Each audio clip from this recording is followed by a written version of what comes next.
The first half of the Summit League season is in the books. How's everybody doing? I'm Jay Elsen, and this is Coyote Corner. Well, there's only one team that likes the three more than South Dakota, and that is Western Illinois. The Leathernecks came into last week with 192 conversions from the perimeter, good enough for 6th in the country. Now, the Coyotes weren't far behind, ranking 14th with 168 triples. So with all that in mind, it seemed pretty fitting that 3 of the previous 4 meetings between the teams have been decided by 3 points or less. This one would not follow that pattern. The Coyotes put up 101 points inside Western Hall a year ago, and they picked up right where they left off. Guess who led the charge? Nicole Seecamp, that's who. Knocks down the jumper off a feed from Kelly Stewart, and a couple of possessions later, Seecamp returns the favor. 3-ball for Stewart, and the lead is 8. Yotes finding success inside, too. Nice move here from Abigail Fogg. She put up a career-best 9 points. South Dakota shot out to a 21-9 lead, but Western shot their way back. Emily Clemens for 3. Then it's Michelle Maher, part of a 14-3 run that helped the Leathernecks get within 1. But the Yotes put their foot back on the gas from there. Seecamp to Stewart again. Kelly led all scorers with 19. Seecamp had a huge night as well. How about some shake and bake? She had that mid-range jumper dialed in, and WIU had no answer. Seecamp tallied 18 points, 10 assists for her 5th double-double of the season. And the Coyotes hit the century mark for the 2nd straight year in Macomb. They win at 102-77. South Dakota had a huge night on the boards, out-rebounding Western Illinois 51-25. 21 of those rebounds came on the offensive end. That led to 25 second-chance points. Yotes back at home Saturday to take on North Dakota State. Remember, the Bison had taken USD to double overtime in Fargo just 2 weeks earlier. But there would be far less drama in this one. Ty Heemiller helped make sure of that. The senior in rhythm early from outside, drops not 1, not 2, but 3 first-half threes to spark the offense. Heemiller finished with 11. Seecamp started strong as well, gets the runner to go here. She was 5 for 7 in that opening frame.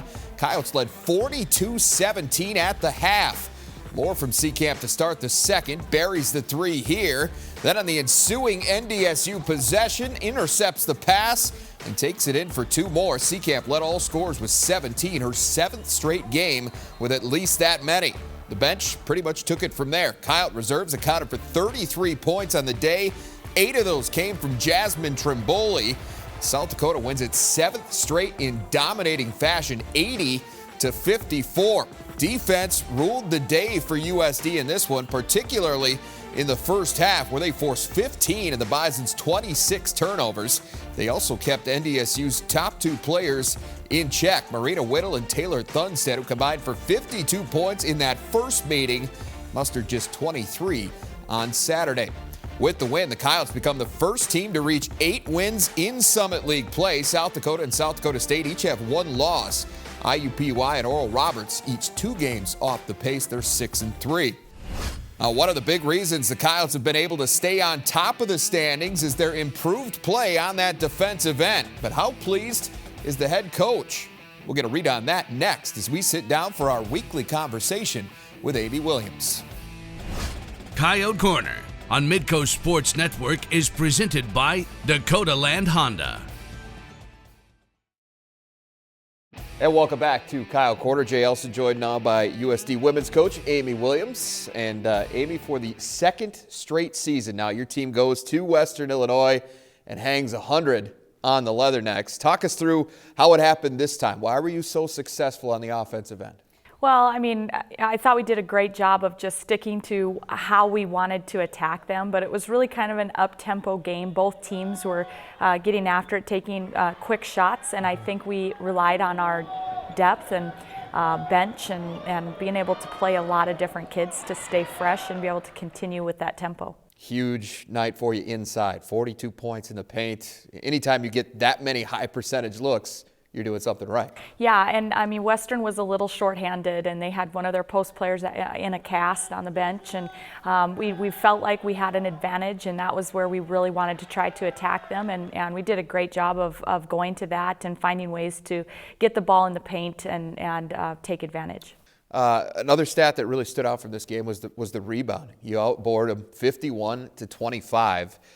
21 of those came on the offensive end. I know you love a number like that, and that led to 25 second chance points. Obviously a huge part of this victory for you as well. Right, yeah, and we did think it was a game that we had a little bit of a rebounding advantage, but it still takes great focus and effort and commitment to making sure you're disciplined to rebound every time offensively and have that relentless pursuit, but also on the defensive end to block out. So it was good to see our team really dominate in that game. From an individual standpoint, a couple of career bests in this game. Kelly Stewart put up 19 points for you to lead the way offensively. Abigail Fogg chipped in with 9 off the bench. Always good to see individual players come out with big-time efforts. Right, and I thought Kelly just hitting a couple of big shots early kind of set the tone for our team and got us really going, and so it's great to see a senior do that, and she's had great games at Western Illinois in her career, and it was great to see her kind of spark us there. Well, you come home on Saturday then to take on North Dakota State. It had been just 2 weeks since the Bison took you to double overtime up in Fargo, but a very different story this time around, and the biggest difference, especially early, came on the defensive end. Was that as well as you've played on that end of the floor? I really feel like the first half was probably the best we've played defensively this year, and I thought our kids just really locked into, how we wanted to defend NDSU's actions and really tried to take that away, and I thought did a great job of that, especially in the first half. Yeah, you could see the frustration starting to show on their face as the half went on. You forced 15 first half turnovers. That led to 13 points in transition. You're up 42-17 at the half. Now, the game never really in doubt in the second half, and one thing that allows you to do, obviously, is to get an extended look at your bench, and everyone that dressed played at least 9 minutes on Saturday. How valuable is that at this point in the season to be able to get that rest for some of the regulars? Well, I think it's extremely valuable just this time of year to be able to stay fresh and healthy. But just as valuable, we've been talking a lot as a team about how important it is that this time of year to have people on our bench contributing. Okay. And so to build some confidence in some of those players and know, that when they come into the game, this is what I can bring, this is how I can contribute, and to reiterate that was really, really good for our team. 2 games now coming up this weekend for you. It's a tough road trip. You go to Denver and then right back to Omaha. It's a Friday, Sunday, so not a lot of time to prepare from one game to the next, and that's always a difficult part. Yeah, it's really 2 very difficult places to go and win against 2 teams that we kind of struggled with at home. So it's going to take a great effort this week. We understand how difficult it is to go on the road in this league and win basketball games, and so the only way for us to do that is to continue to improve, and particularly on the defensive end. All right, well, wish you safe travels and look forward to talking to you again next week. Sounds good, Jay. All Thanks. Right. Thanks, Amy. Well, the USD men made that same Denver to Omaha trip this past weekend, and we're going to recap both of those games when we come back. Coyote Corner on Midco Sports Network is presented by Dakota Land Honda. And welcome back. Well, Denver used to be one of the most difficult places to play in the Summit League, though that home court advantage has recently started to fade. The Pioneers came into last week with a record of 56-14 in conference play at Magnus Arena under head coach Joe Scott, but had lost 6 of their previous 11 home games.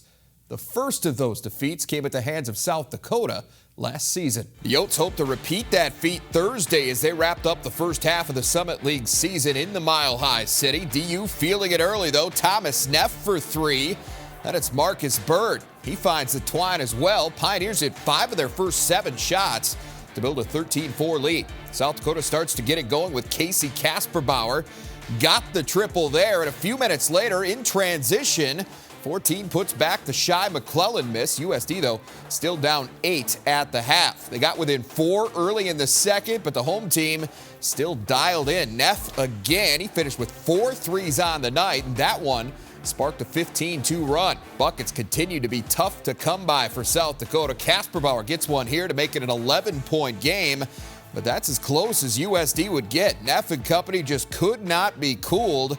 They go on to win it by 14, 66-52. Denver shot 51% for the game compared to 42% for USD, but the biggest difference came from the perimeter. The Pioneers hit 10 threes, while the Coyotes converted just 2 of 13 attempts from beyond the arc.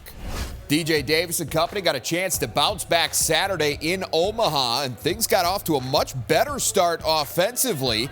Tyler Flack really good off the bench. He takes advantage of a mismatch with Devin Patterson here, and a couple possessions later, he finds himself face-to-face with UNO's point guard again. Advantage Flack, he scored a season-high 14. Yotes kept pushing off the steal. Shai McClellan finds Davis for the transition, too. He scored all 12 of his points in the first half. USD led by as much as 6. Back come the Mavs. Tradeon Hollins up and under. Nice finish to knot the game at 30 apiece. Later, Hollins can't get the 3 to go here, but Jake White swoops in to clean up the mess. Plus the foul. White went for 24 on the night. Mavs led by 3 at the half and never trailed again. They complete the season sweep of the Coyotes 96-83.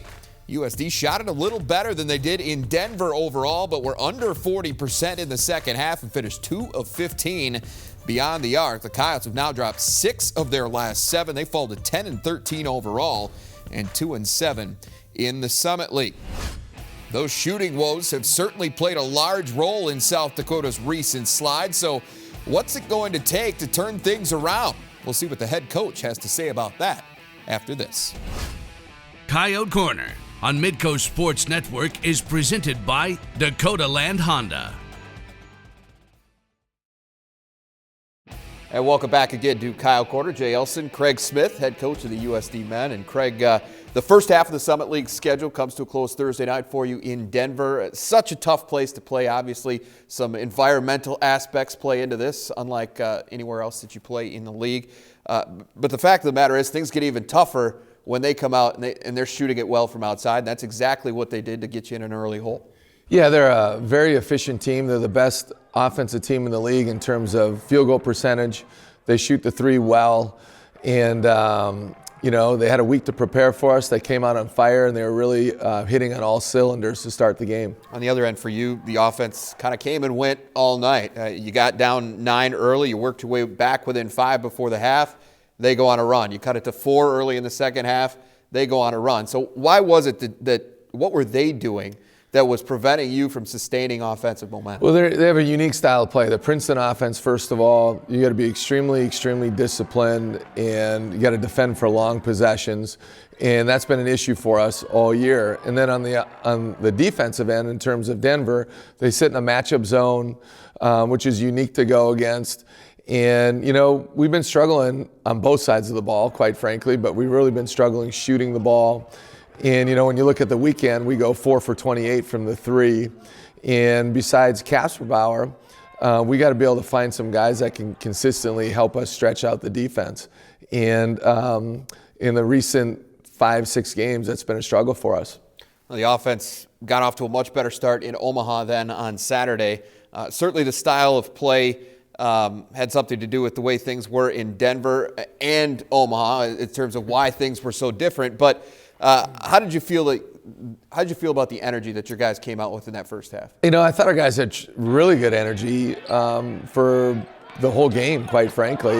We started off very well, and really, it was kind of a back and forth game the whole first half, and we were up 6 late in the first half, and they finished the half on I believe it was an 11-2 run in the last 2:15 or so, 2:07 I think it was.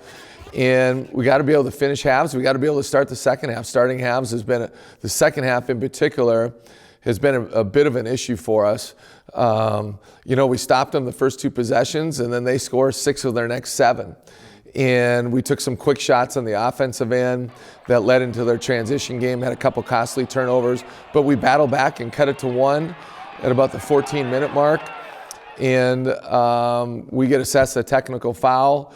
and they get, they convert both free throws, they get an and one, and then they really extended on us, and we didn't have an answer for them. Hurt us too. Davis gets in foul trouble, and Flack gets in foul trouble, and those two guys I thought played extremely well, and that was an issue for us. Yeah, those guys combined for 26 points. They were 10 of 14 from the floor.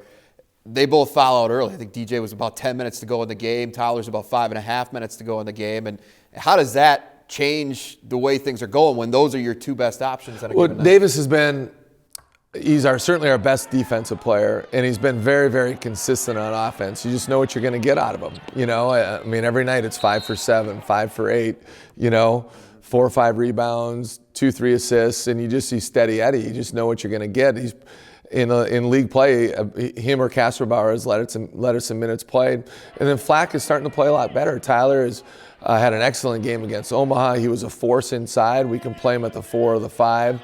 And he's really starting to elevate his game. And so when you lose your most efficient guys out there, certainly that's and we can defend in the post one-on-one a lot more readily when Tyler's in the game. So it definitely had an effect, but that's why you have a team, and other guys got to step up in those situations. Finally, this weekend, now you get to come home, and that's always good news.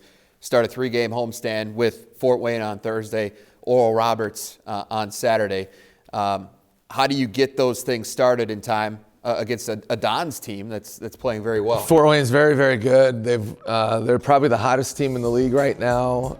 Max Landis is really, really playing for them, and the Contra kid, the freshman, is really playing well. We're going to have to play really good basketball on Thursday to come out on top. And then Oral Roberts, Obi Amagano is the preseason player of the year, and he can really, really get it going. They got some youth as well, so you see some young mistakes. But, we're just in a position we got to certainly prepare for them, but we got to keep getting better and show signs of improvement and come out and find a way to earn victory on Thursday. All right, well, thanks much for your time. Good luck to you this week. We'll see you Thursday night for that game here on Midco Sports Network. Well, one Coyote spent part of her summer playing for her country. Abigail Fogg will share a little bit about her experience in South Korea next. Coyote Corner on Midco Sports Network is presented by Dakota Land Honda. And welcome back. Well, there's nothing quite like representing your country, and that's something USD junior forward Abigail Fogg now knows all about. With the details on her experience as a member of Team Canada, here's Alex Heinert. What does it mean to represent your country? What emotion does that stir? USD's Abigail Fogg knows the feeling. The junior from Sault Ste. Marie, Ontario, was selected to play for Team Canada at the 2015 International University Sports Federation, or FISU, Summer Games in South Korea, a major competition featuring the best college-aged athletes from around the world. Oh, that was an absolutely incredible experience. Yeah, just to be able to walk out with your country in front of thousands of people. It was absolutely amazing. The opportunity came as a surprise, especially as Fogg hadn't played a competitive game in over a year. Per NCAA transfer rules, Abigail had to redshirt following her move to USD after 2 years at American University in Washington. And while the redshirt season gave the 6'4" forward a chance to improve her physical strength as well as her game, she didn't expect it to help her earn a roster spot on her national team. Coming off of a year where I didn't play, I thought I hadn't made it to the 2 years before and I'd been playing, so I didn't know what my chances were going to be. Once in Korea, Fogg and Team Canada would go undefeated in pool play and reach the gold medal game, ultimately losing to the United States in the final. Even though she didn't earn much playing time during the 2-week tournament, the experience gained was priceless. It really was a burst of confidence for her to be able to make a team like that and to be playing against and with some of the best players in the world. I got so much better. The coaches there are great, and the competition, obviously, even in practice, the competition was amazing. But despite raised expectations after a summer to remember, Fogg would have a fall to forget. Though now eligible to play for the Coyotes, minutes were hard to come by early in the season, and frustration started to build. It is hard to be kind of, I guess, at the bottom end of the bench, and You know, it was definitely something that was on my heart, that I knew I wanted to play more. I was recognizing that Abigail was having some frustrations, and I wanted to make sure that I discussed with her about, what's the best way to handle frustration, and how could we channel that frustration in a positive way. After seeing the floor for less than 4 minutes a game in the first half of Summit League play, Abigail met with Coach Williams prior to the Yotes game versus IUPUI with one question on her mind. What can I do to kind of step into more of a playing role that way? And she told me, like, defensively, I gotta obviously improve. I gotta rebound and blocking shots. Fogg's response has been immediate. In USD's last 3 games, the junior has averaged 6 points, 2 boards, and a block per game in 13 minutes of contests. It's absolutely incredible. It is like, it's like relieving and liberating all at the same time. I just am pleased to see that when she gets her opportunities, we know she'll be ready.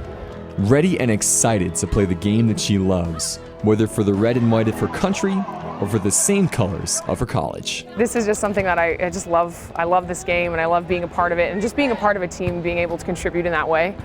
It's awesome, yeah. Well, despite the recent success, Abigail's the kind of player that contributes more than just in a box score. It's very easy to spot. She's got a very upbeat personality and is quick to encourage and praise her teammates. Amy Williams told me last week her positive attitude has made a real impact on this Coyote team, Jay. All right, great stuff, Alex. Thank you. As we mentioned earlier, Fogg and the Coyote women will be on the road for a pair of games this weekend at Denver on Friday, then a quick turnaround trip to Omaha for a Sunday matinee. Meanwhile, the men are going to look to snap out of their funk as they host Fort Wayne and Oral Roberts. You'll be able to see Thursday's game against the Dons right here on Midco Sports Network. Coverage for that one tips off at 7 p.m. All right, that is our time for this week. For Alex Heinert, I'm Jay Elsen. We'll see you Thursday night for Coyote Hoops.